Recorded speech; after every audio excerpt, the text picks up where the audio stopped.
Start streaming. Let's see here. 4, 5. Time is 8. We're good to go. Good morning. Good morning. Good morning. Welcome to Manhood. This is Saturday, March 7th, and we're late. We're late. Welcome, Erich. You're on early, dude. I thought I set an alarm, and I did not set an alarm.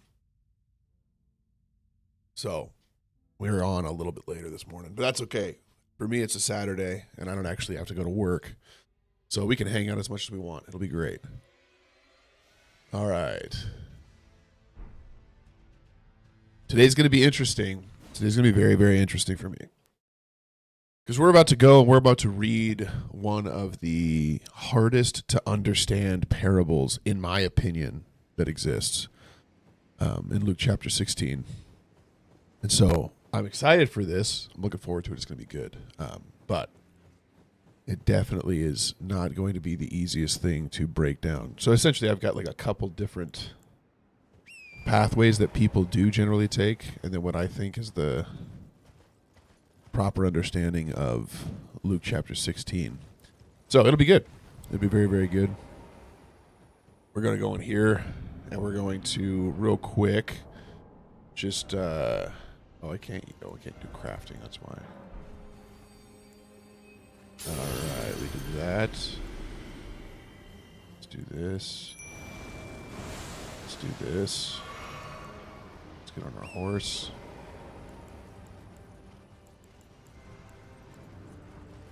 Here we go. We're going to kill the fire giant real quick, and then we're going to study Luke chapter 16 together. It's going to be great.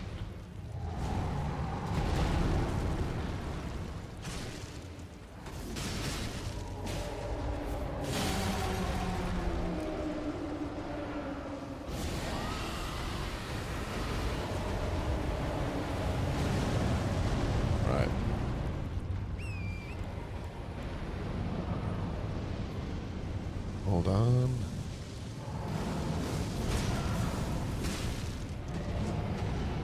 Gotta move. All right, we do need to go through what we're grateful for, though, this morning.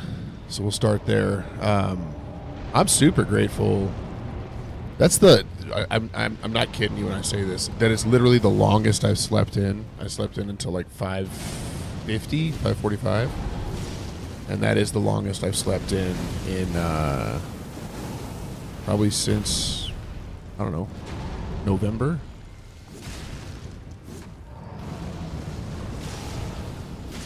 So that was really nice. Very, very nice. You know what I need to do? I need to get off this thing. Oh, that's electrifying it. Man, I was trying to poison it.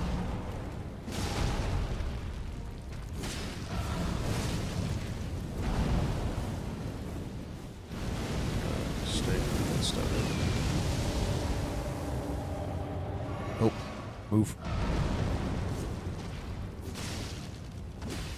We did it. We got halfway. We got halfway. We're ready to go. I don't really enjoy watching people's legs break. Okay,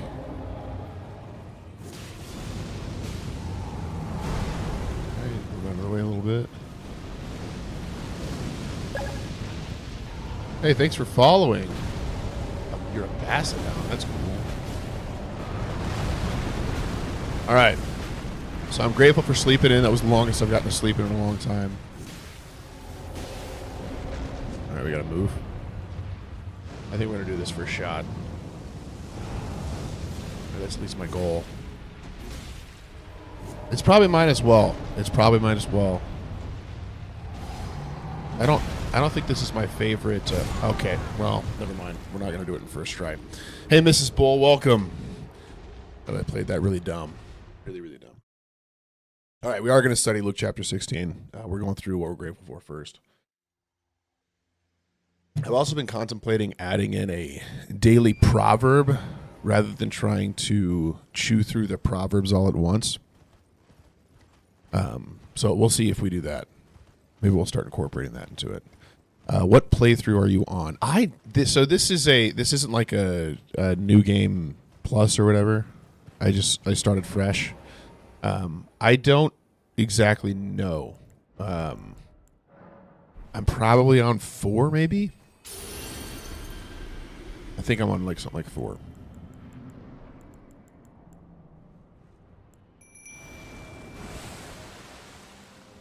You know what we should do?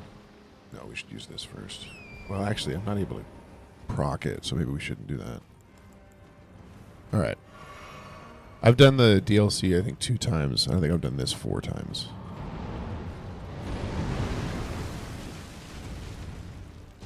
All right.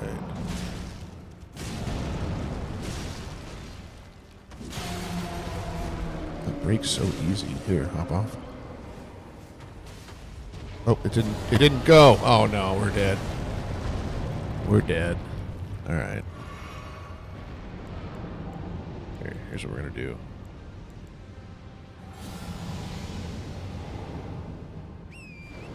We're gonna start fighting with poison a little bit.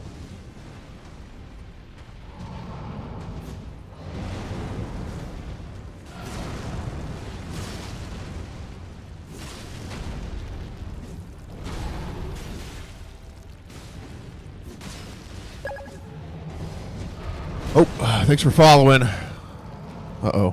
I gotta move. I don't know where he's at. The albino straw hat.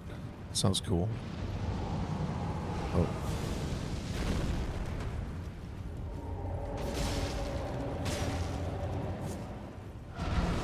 Alright.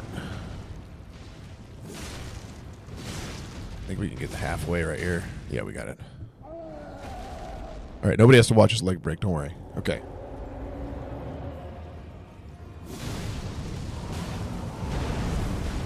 Move. Hold on.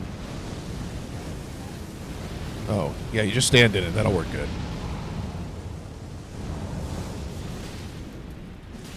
Oh, I ran out of... Gotta move again. Hold on.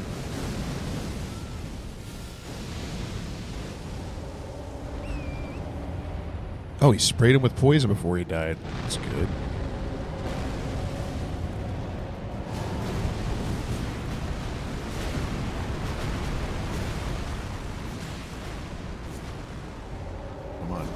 Get it. Oh, I'm not getting it.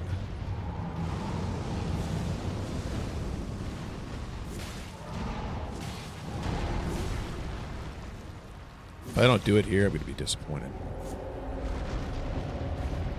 Okay. I think you have to stay on his right. I think that's the only way to not get hit.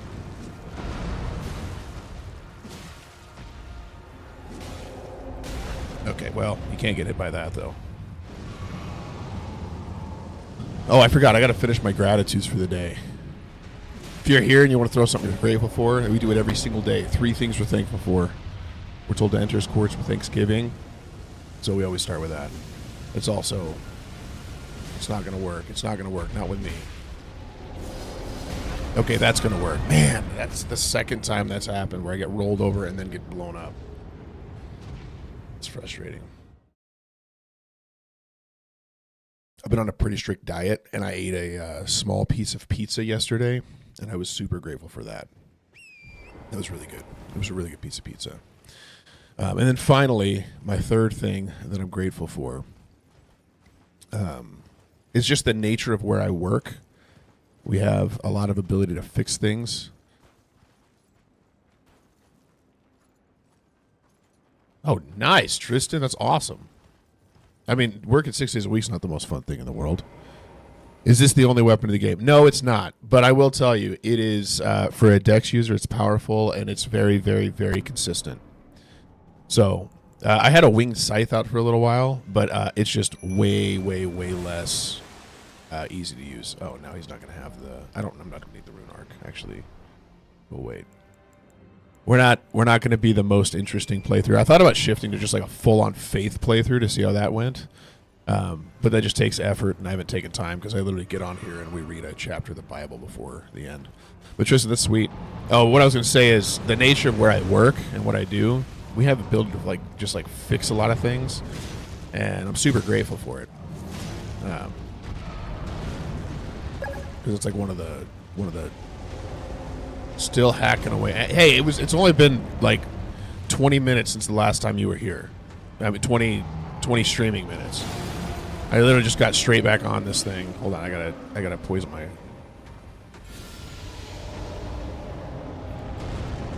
All right, we're good. Let's roll. Thank the Lord gives me strength too. Idle mind is the devil's playground. Man, what a statement. Wow. Uh-oh. Hold on. Nope. Gotta stay out of that, dude. My mimic tier should have a horse. Okay. No. Okay. All right, we're on to Luke chapter 16. This is one of the hardest parables for me to understand. It's one of the most misunderstood parables that exists. And so we're going to be delving into that, and we're going to see how it goes. I will say, giving context as to where this is, I don't know how important it is, but I think it's important to bring it up. Remember where we've just come from. Okay, so like last chapter, we were sitting there. Jesus sat down. He reclined at the table with tax collectors and sinners. They came before him. The Pharisees were like, man, what an idiot. Who is this guy? Why is he sitting with these terrible people? And then he tells them 3 parables at that time. So he tells them the parable of the lost sheep, right? And he talks a ton about rejoicing in heaven over the finding of one sinner who repents, then of 100 righteous people or 99 righteous people who do not need it. And then he talks about the woman who lost her 1 coin out of 10. And he talks about how, I didn't even heal up. That was a mistake. How she'll call her friends together to rejoice, and essentially making the statement that these people who they consider to be bad, they should, okay. Oh, it only hurt the horse. That's good. We should be rejoicing over them coming near for salvation, for trust, for all that.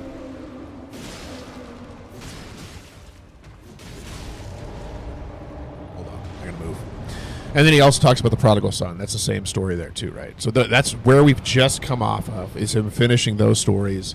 And this is the next line, right, is where we're heading into Luke chapter 16. Stop moving. We're good. Oh, no, he's going to hit me. Okay, we're fine. All right, we're going to re-poison. Oh, and then he's going to stomp on us. Okay. All right. Hold on. And he's using that a lot.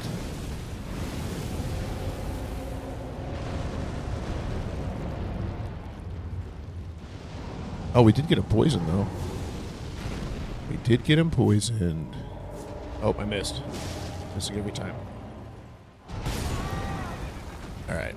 Oh, that was fun. So, Luke chapter 16. He also said to the disciples, there was a rich man who had a manager, and charges were brought to him that this man was wasting his possessions. Okay? And he called him, and he said to him, what is this I hear about you? Hold on. Okay. Turn in the account of your management, for you can no longer be manager. So, a couple things here. And there's some debate as to exactly how this would work. So I want to call that out. I'm not bringing up actual biblical information here, but it is historical information, so it's likely to be true.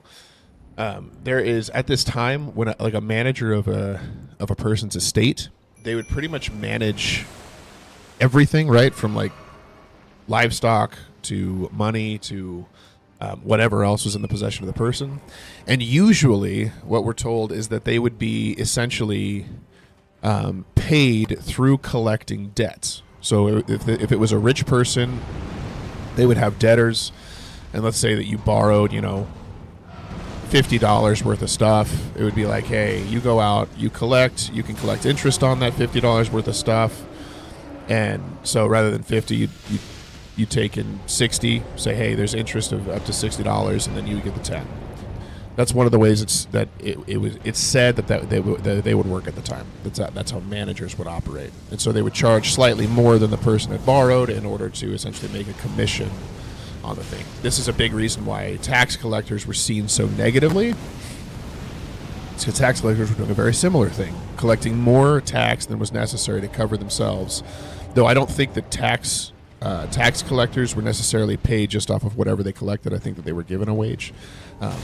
But this is often how the agreement would work. Is you would just go in and, hey, manage everything, collect debts. You can keep whatever interest you collect off the debts. And so it was likely that this manager, and he is running backwards. I think we're going to get half right here. Oh, I didn't know we could break him. It was likely that this manager had inflated these numbers. Especially since he's a dishonest manager. A couple hits and then move. Now, that is just like historical information. That could not be the point of this, but it's good to know. So, and he's saying, hey, you're squandering my stuff. It seems like you're doing dishonest things. What's going on? What's this I hear about you? How true is it? Come on. All right. Don't get hit by the suns. That's the key. Don't get hit by the suns. Every time that's how I'm dying. How long do the suns last? Okay, there they are. All right, here we go.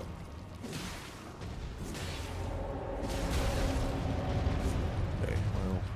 Oh, he didn't go that far. Oh, why am I off? Why am I off the horse?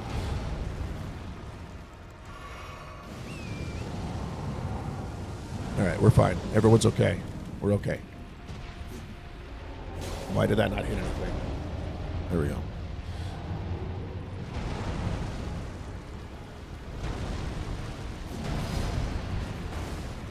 Oh, we're fine. Close to that one. Hold on. Hold on. Things are going to calm way down here right after this. Oh.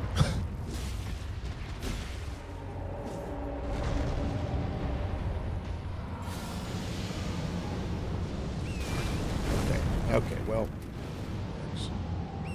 come on.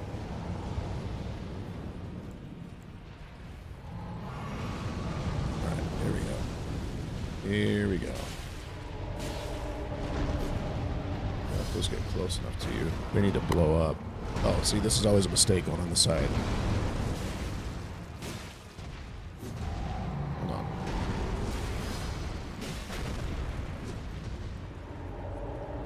All right. I think we're going to do it. Unless I get another one of those to the face.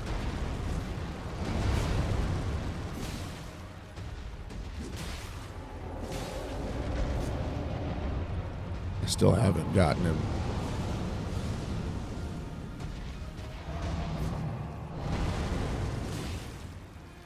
Come on. Come on.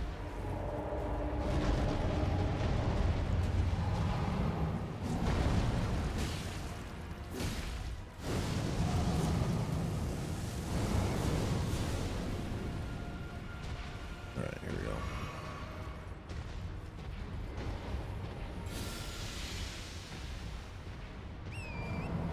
go. Okay. Gotta go clock in. Matthew 18:20. We can read that. I don't know off the top of my head what Matthew 18:20 is.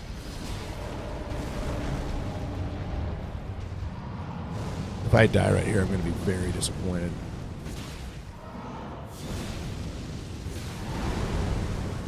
Okay, I gotta move back.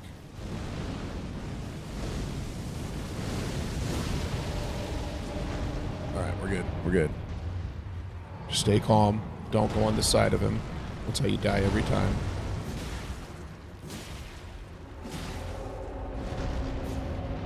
Okay, the fact that I never got poison on him. There we go. We're good. Nope, we're not good. We're not good. Okay, hold on.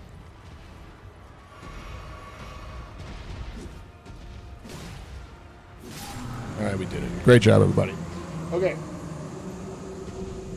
And here you go. For the sake of everyone else, hit the foot. Thank you. Yeah, we were tempted to.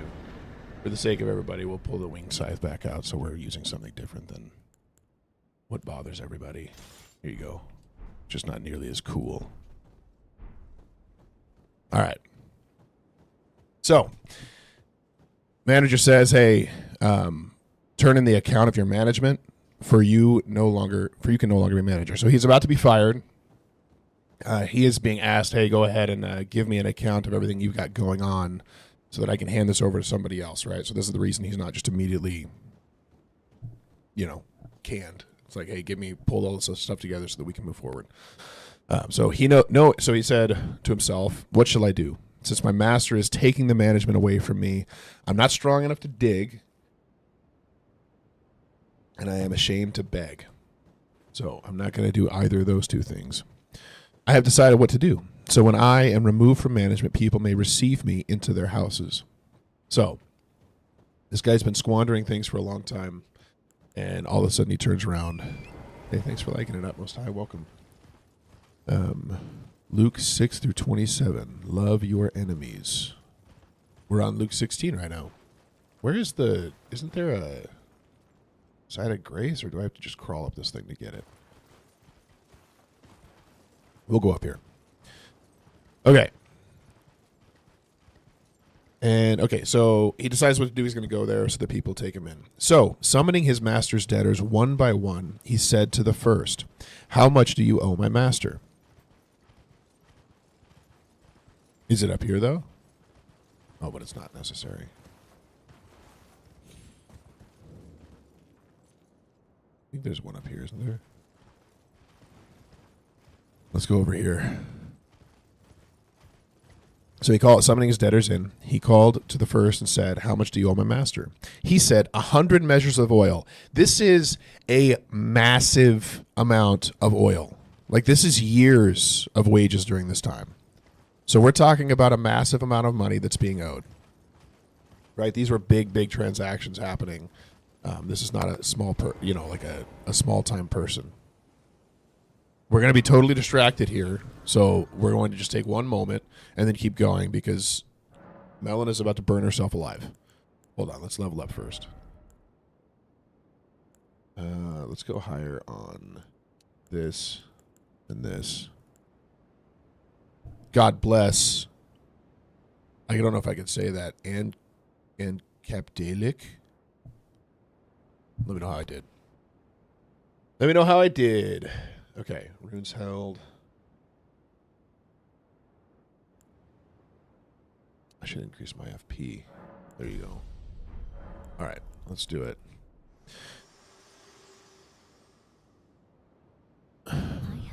Hey, thank you for the rose. I appreciate it. All right. Are you prepared? Oh man, we got some GGs. Thank you. Okay, yeah, go ahead and commit it. I don't feel like I'm the one committing it, though. For but a moment. All right, I just heard a loud ding-dong, and I don't know what it does. But I really... GeoFro, thank you so much.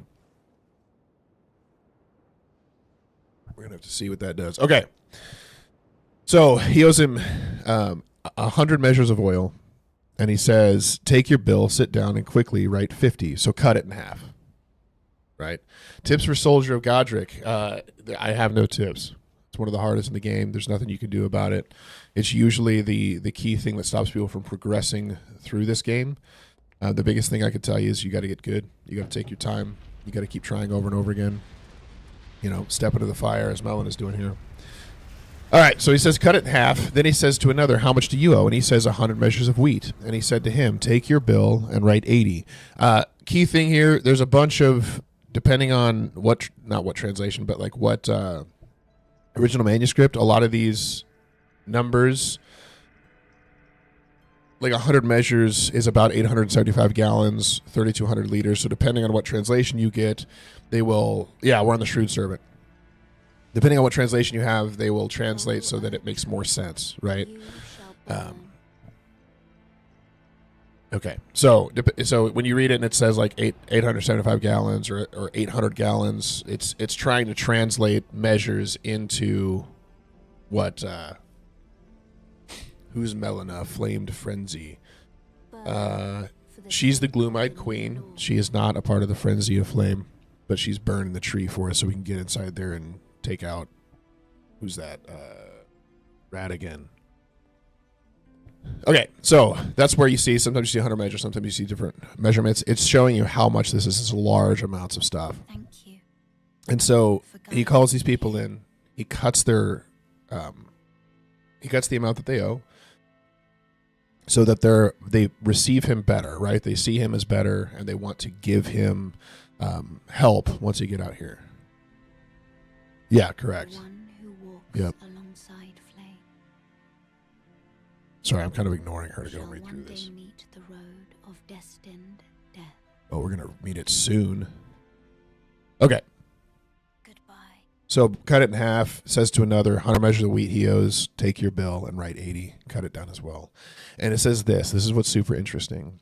The master commended the dishonest manager for his shrewdness, for the sons of the world are more shrewd in dealing with their own generation than the sons of light.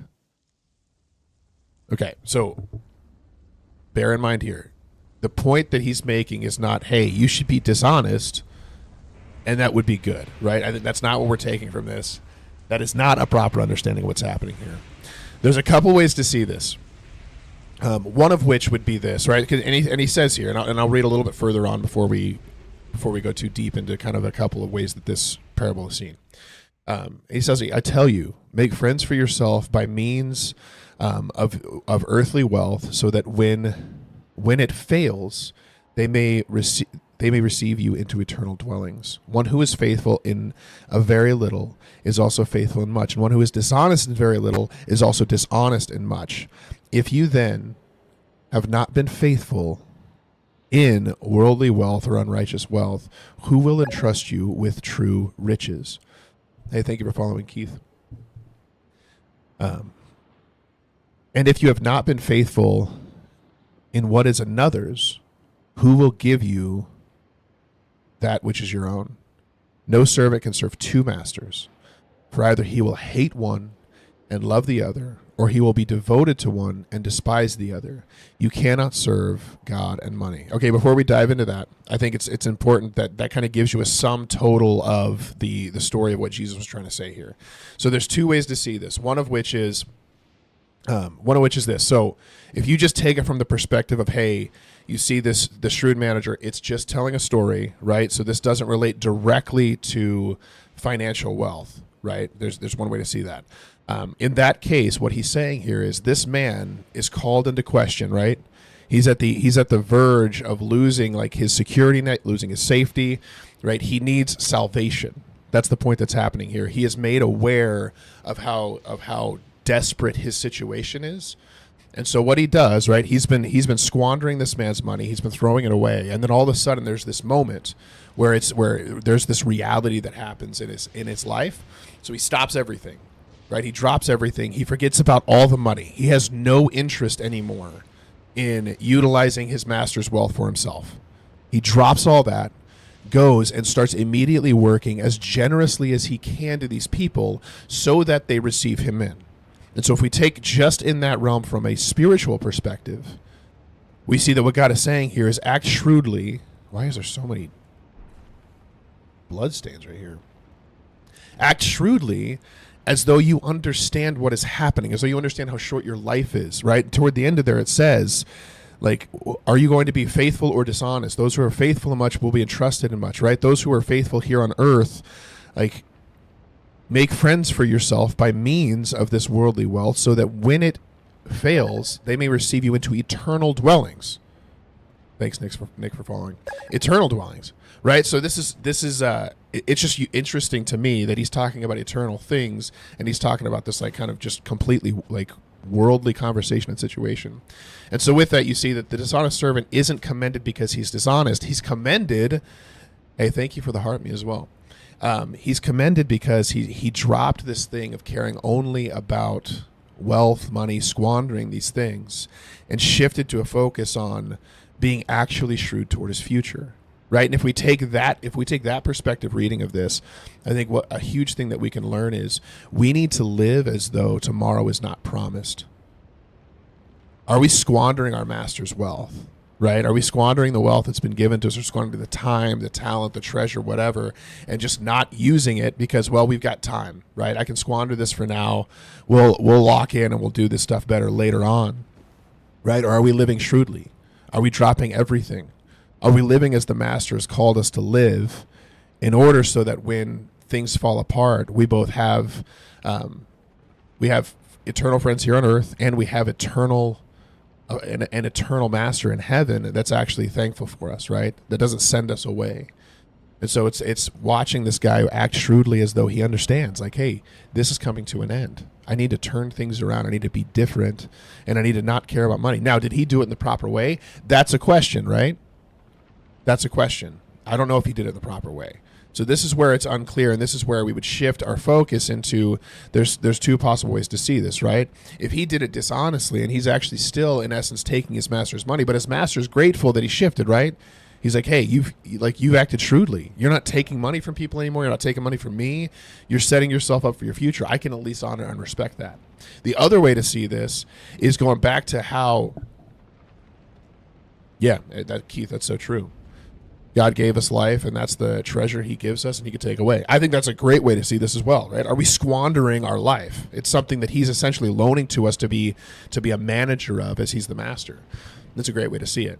The other way that this could be seen is if we take a look at it from the perspective, it doesn't change really the outcome of this, but the perspective we talked about earlier about what the managers often would do and how they would be paid. Yeah, we got to go over there. Is that they would be paid by way of, hey, these guys owe me this amount of money. So you go, you're managing my estate, you're managing my stuff. I want you to go and collect that money. And whatever you collect on top of what the baseline of what is owed, whatever interest you collect is yours to keep. It's your payment, right? This is your payment for what you're doing. And so this is where, again, that hatred would come with these people, because they would take advantage. They would charge way more than they had been commanded to charge. And it's similar with the tax collectors, right? They would burden people down. Should we jump into this thing? Is that what it's telling us? We should jump in there. They would. It's same thing as tax collectors. They would burden people down with things that were far beyond what they were forced to collect, because that was their payment and they wanted to make a bunch of money. I just feel like I'm not going to enjoy using this scythe as much. Did you guys see that? That was great. Watch this.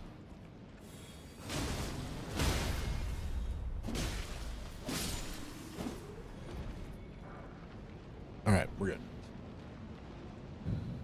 Okay, so taking it in the other perspective, right? There is a chance that the point Jesus is making here is that, here we go, let's try attacking it. It's always important to try. That Jesus is making is that, hey, this gentleman had inflated the amount owed so much in order to make a lot of money for himself. And so when he turns, right, it's generally the same heart condition story, right? Turning away from this desire for wealth, in order to make true friends that can actually support you in the future. No, that was bad. Man, I can't. Hold on. Okay, we're good. Rather than doing that, what the other way to see this is, he took out his interest from what they owed. Right, and this is, it's questionable if that's the case, because they were large amounts that he reduced. But there are some scholars who believe that what is happening there is he's actually removing all of the interest he added into what they owed for his own wage. So he's still making the money back for his master, which is one way to make sense of this. Either way, I don't think it changes the root of what is happening in the story. I like how they don't even care, man.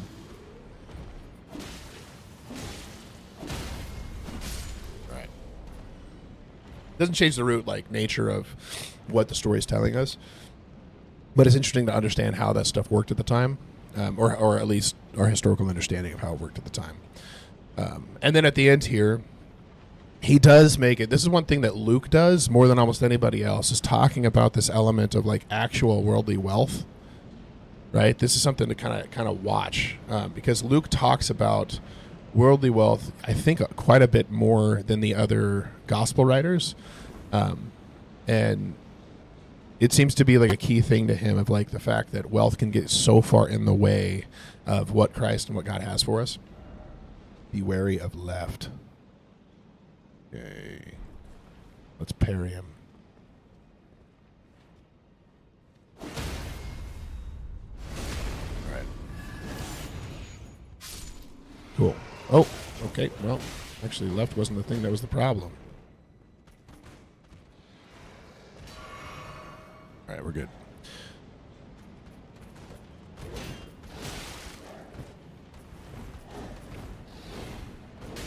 Ugh. All right. I'm going to try to parry him.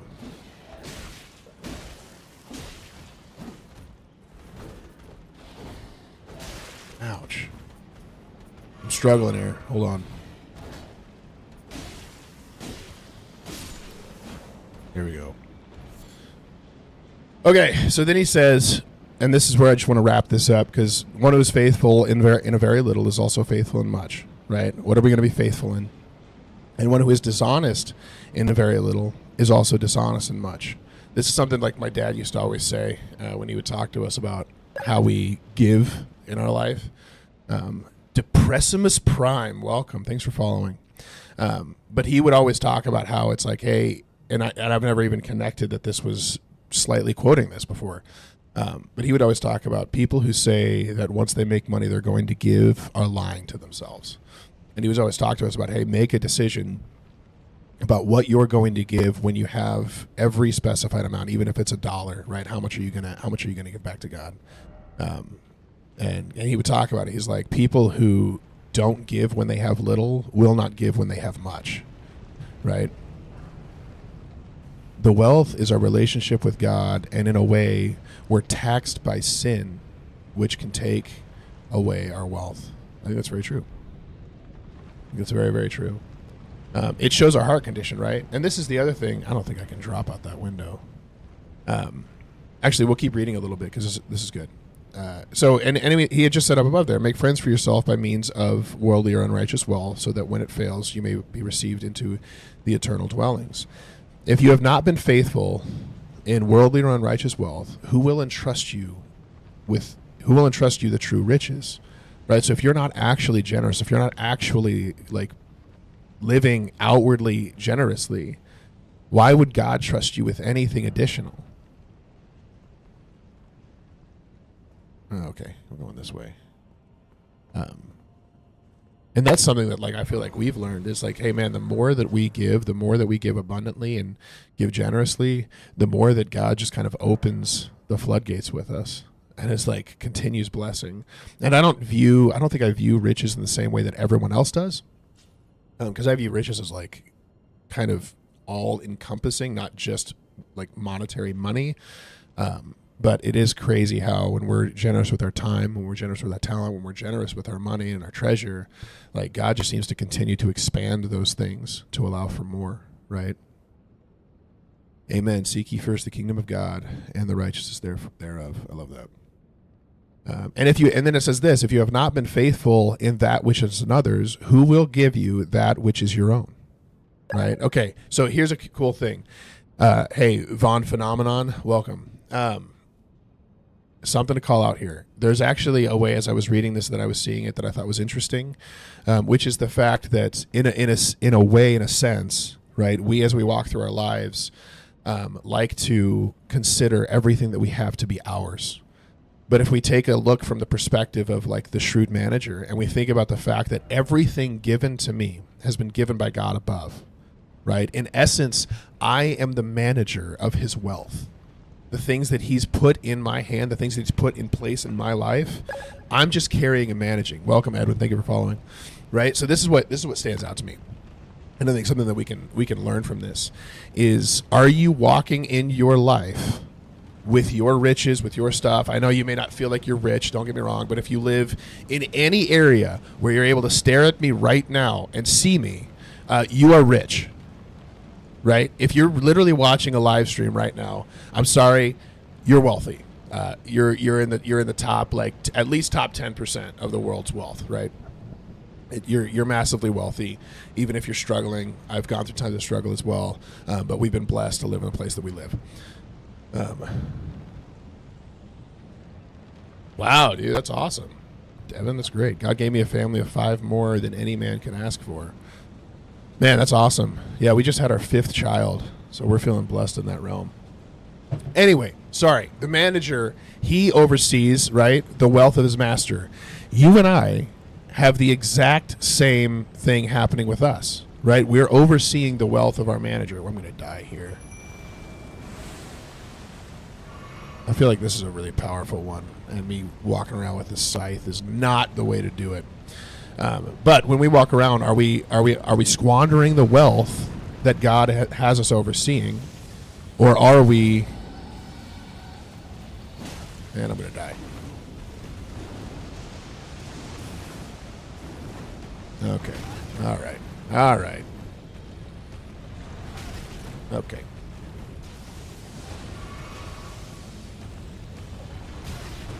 Ouch. How is he changing?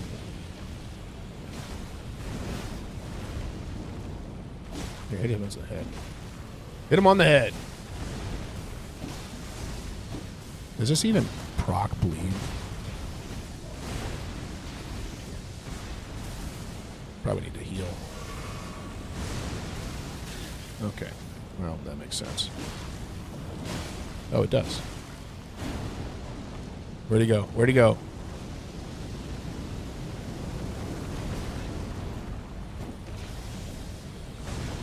We're good. We're good. We're good. Hold on. Ouch. Oh, no, I'm dead. Okay, this wing thing. All right.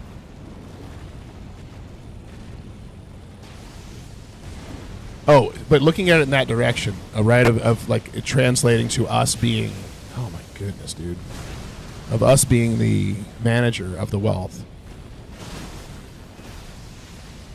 Hold on, hold on. All right.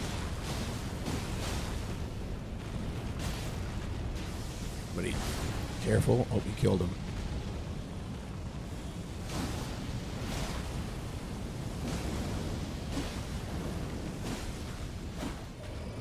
That was a pretty good amount of damage.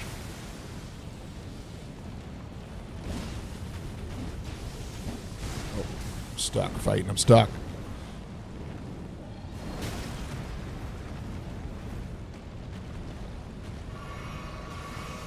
Does this give me anything cool?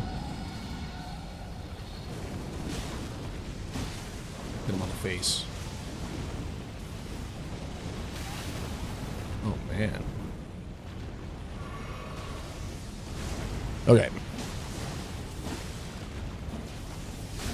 So if we take it from that perspective, though, there's also this call out of he's calling these people who have been squandering, right? Like whether it's us, right? We can take it for ourselves. But also, if you think about the Pharisees, right? The lawyers of the day, taking and quote unquote squandering his wealth, and he's calling them to repent. He's just gotten done talking about how they have the wrong motive. They're not rejoicing as his neighbors and his brothers should when people repent and attempt to come to the Lord. And so there's an element of him saying, hey, you've been squandering my wealth. I'm calling you to task. I'm calling out that, hey, you're not living for what I've asked you to live up to. And now someone who is truly shrewd, who is truly understanding, would drop everything, change their ways, give up these riches for themselves, and give so that they can actually have a home in heaven. Right? So there is another way to kind of view and see that. All right, hold on.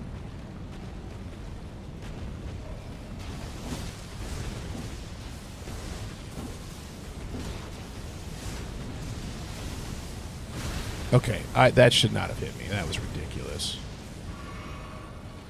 Hold on. Oh, I missed. Oh, I missed again. Oh, I missed again. I should be dead.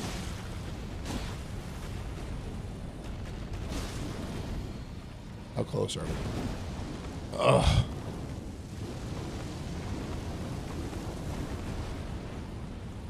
Okay, he's down. He's down. We're good. We're good. Hold on. We're almost done.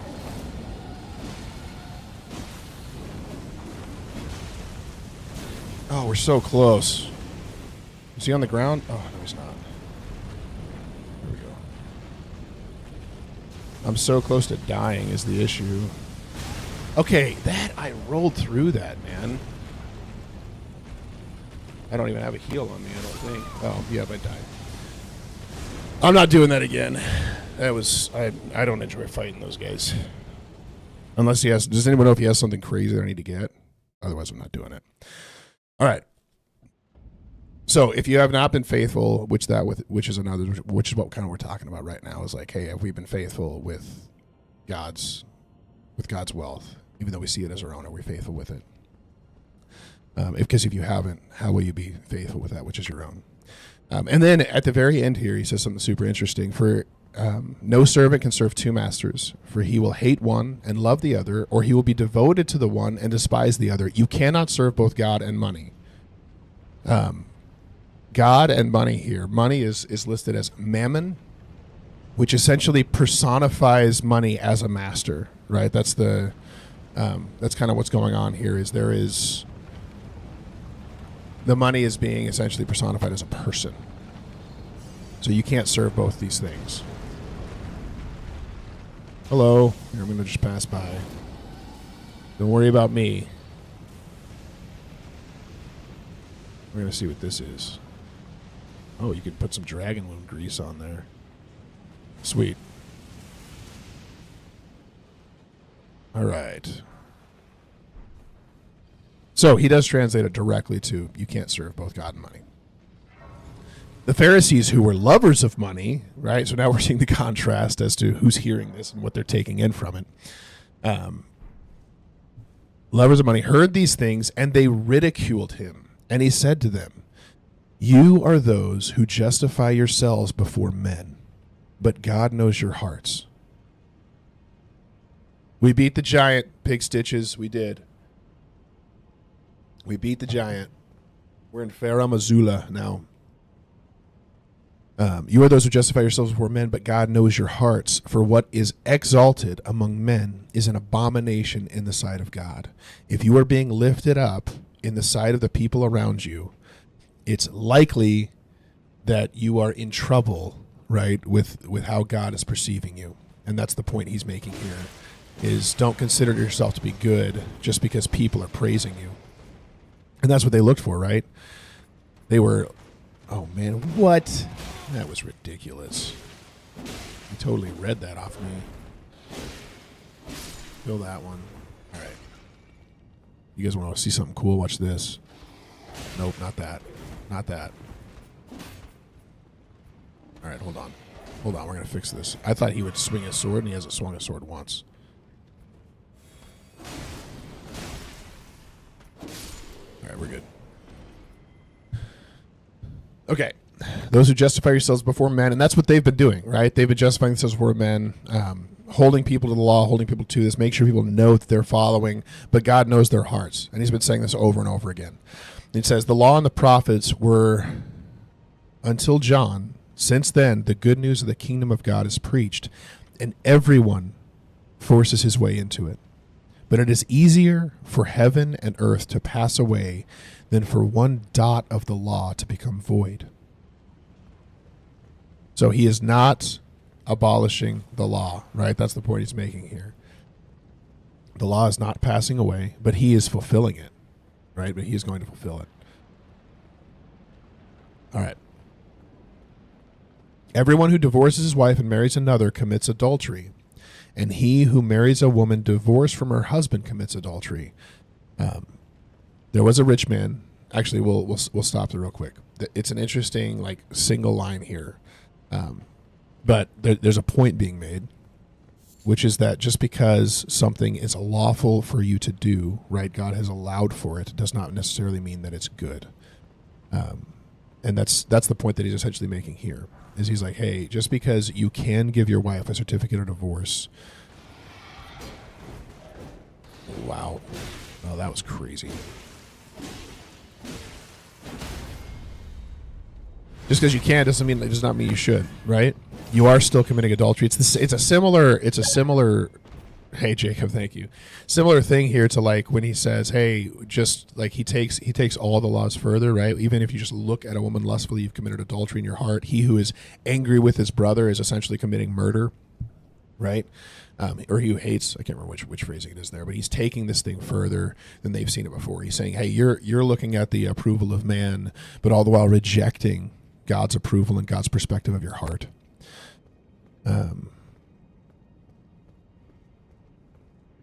I need this. My lady wants to get closer, but I've never tried and was always forced to. Get closer to God? Jacob, is that what you're talking about?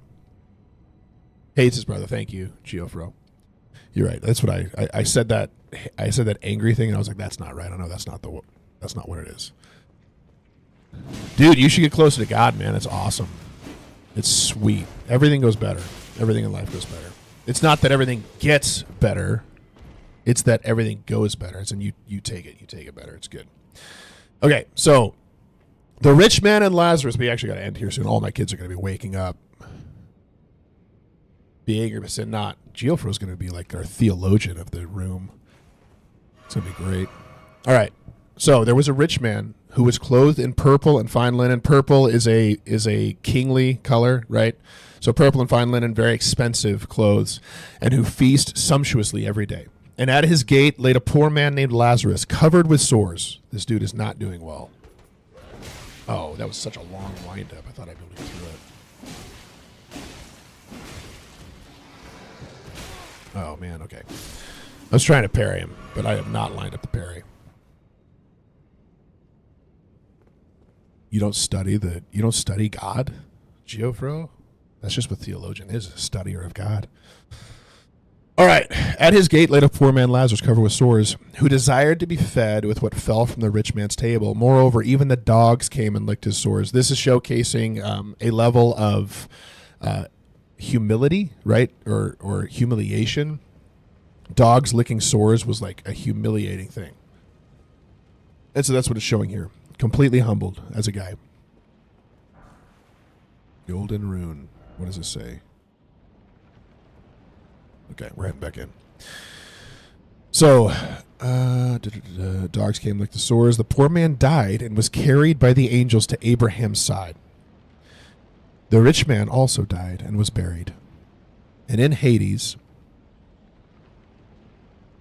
being in torment, he lifted up his eyes and saw Abraham far off and Lazarus at his side. And he called out, Father Abraham, have mercy on me and send Lazarus to dip the end of his finger in water to cool my tongue, for I am in anguish in this flame. But Abraham said, Child. Okay, stop. This rich man is a descendant of Abraham. He says, Father Abraham. Abraham says, Child, right? There's a clarification being made here that Abraham does acknowledge that he is a descendant of himself, right? He is in the line of Abraham. And the point being made here is that is not enough. Being descendant of Abraham is not enough to be chosen by God. Unless you are of God, right? It says earlier, God can call up children for Abraham out of these rocks if he wants to. Yeah, I think so, Keith. I think that's a good point. I think that's a great point. I don't know if I need to head down yet or look through this room real quick. Okay, so he says, hey, Father Abraham, have mercy on me, send Lazarus down. So the roles have now completely reversed. Lazarus, while he was on earth, had everything. Not Lazarus, sorry. The rich man, while he was on earth, had everything. Lazarus had nothing. He begged, and now we see the complete opposite happening. Oh, my goodness.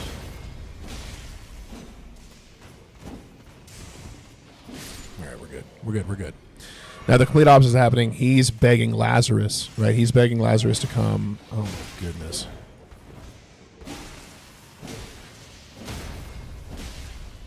All right, we're good. He's begging Lazarus to come down and just give him a dip of water, right? Just give me something small that I can just wet the tip of my tongue with in this torment. Another thing to call out here, oh my goodness, is Jesus is making the point that there's some people who believe that this is it, like that thing in the afterlife is symbolic, and there's not really an afterlife, or it's not what we think it is, or it's not conscious. And Jesus makes it very clear, at least here, that his stories always consider a conscious afterlife, something that we are actively experiencing, something that we are interacting with each other with, which is important. And then as Abram said, child, remember that in your lifetime you received your good things, and Lazarus in like manner bad things, but now he is comforted here, and you are in anguish. And besides all this, between us and you, a great chasm has been fixed, in order that those who would pass from here to you may not be able, and none may cross from here to us. This is another reason why there's quite a few people who do not believe things like purgatory, transitional eternity exist, because it seems clear that Lazarus is in one place, it's in another. Yes, it's easier for a camel to pass through the eye of a needle than for a rich man to enter heaven. That's very true. It also seems to tie to this piece that we've been reading before, right? Which is Lazarus, while on earth, did not have all these good things.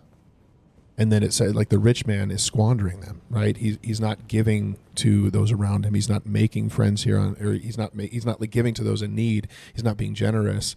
And you see the outcome of this, right? And he said, and Abraham says there's a great chasm. And he said, then I beg you, Father, to send him to my father's house, for I have 5 brothers, that he may warn them. There's a transition here, right? He's changed. He's not looking for himself anymore. He's doing the same thing that essentially the shrewd servant does. He's doing it too late, right? Hey, send them to my father's house, for I have 5 brothers, so that he may warn them, lest they also come into this place of torment. But Abraham said, listen, they have Moses and the prophets. Let them hear them. God has already been generous in who he sent. He sent all these people. And for us, we've been given Jesus. And we've been given the literal Holy Spirit of God to enjoy, to know, to like, give us wisdom and discernment. I am not a fan of these guys. Not a fan. Hey, thanks, Norby, for following. Welcome. All right. So he said, no, Father Abraham. Okay, so that's not enough. It's not enough for them to have all the people God has sent. God isn't doing enough for us. God isn't doing enough. Like, that's not going to be enough for me. If someone goes to them from the dead, they will repent. Pay attention here. Like, this is so important what's happening right now. And he said to them, if they did not hear Moses and the prophets, neither will they be convinced if someone should rise from the dead. Jesus is saying something profound here. He's saying, you're not going to listen to someone who comes back from the dead, because you won't even listen to me, and I'm going to. Right? If you're not listening now, you're not going to listen later. And he proves it to them. Right? They go and try to shut down everything. Hey, Keith, hope you have a good day, man. Thanks for being here. I appreciate it. And so this is what's like super important for us to, like, Jesus did that, right? Geofroach called it out. Jesus did that very, very thing. He called it out, and then like they still wouldn't believe, right? They go and try to shut down any movement that has anything to do with Jesus that entire time. Is this a boss? What do we do here? What does it say? Be wary of crowd. I just want to grab that thing and run. We're here every morning. Sometimes we take Sunday off, depending on, we have a brand new daughter, so sometimes I'm already up, so I'll get on anyway. We'll go Luke 17. What up, Bo? You want to come say hi? You look at that and say hi. Oh, maybe they can't see you. Oh, there you are. You're kind of in the corner. My kids are awake. I'm going to have to go. We'll finish this here. Oh, never mind. We already did finish it. That was the end of it. That was the end. Hi. Welcome. You have to, like, raise your hand in the air. Put your hand way up. Yeah, there he is. There he is. He's there. All right. We're done for the day. I've got to go. It's plausible I'll be here tomorrow for Luke 17, but we may take the day off depending on how the night goes. I appreciate y'all being here. Keep Christ the center focus of your life. Stay in step with the Spirit. And they didn't even follow me. I will. You give your AA lead tonight? Sweet, dude. That's awesome. I'll be praying it goes super well. God gives you the words to say. That's great. Am I supposed to go over here real quick? Geofro, really glad to have you here, man. Thank you for being here. All right. You guys stay blessed. I'm going to go make breakfast for my family and enjoy time with them. Appreciate y'all being here. And we'll see you likely in the morning. If not, Monday we'll be here. We're usually here at least 6 days a week. Sometimes we're here Sunday, depending on when we